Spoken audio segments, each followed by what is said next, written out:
નમસ્કાર મિત્રો, વિડીયોમાં તમારું સ્વાગત છે। જી હા મિત્રો, અત્યારે હાલની સૌથી મોટી અને દુઃખદ ખબર સામે આવી રહી છે। ભારતીય મીઠું અને ખાંડમાં માઇક્રોપ્લાસ્ટિક મળી આવવાના સમાચારથી તણાવ વધશે।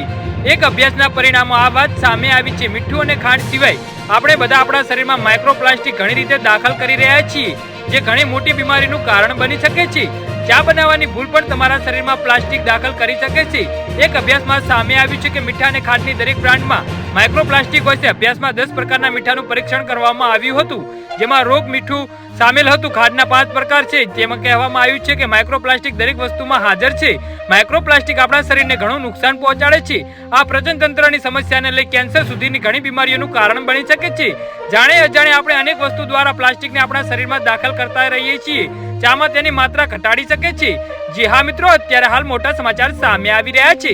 ઘણા ઘરોમાં ચાને ફિલ્ટર કરવામાં આવે છે। પ્લાસ્ટિક સ્ટેન્ડર અને તેમાંથી ગરમ ચા પીવી પણ મોંઘી સાબિત થઈ શકે છે। ઘણા લોકો ઓફિસે વગેરેમાં પોલિથીનમાં ચાનો ઓર્ડર આપે છે। આ તમારા સ્વાસ્થ્ય માટે ઘણું સારું નથી। જ્યારે પ્લાસ્ટિક ગરમીના સંપર્કમાં આવે છે ત્યારે માઇક્રોપ્લાસ્ટિકનો જથ્થો બહાર આવે છે। જી હા મિત્રો, તો આના વિશે તમારું શું કહેવું છે તો નીચે મારી કોમેન્ટ બોક્સમાં જરૂરથી જણાવજો અને મારી YouTube ચેનલને સબસ્ક્રાઇબ કરવાનું ભૂલતા નહીં।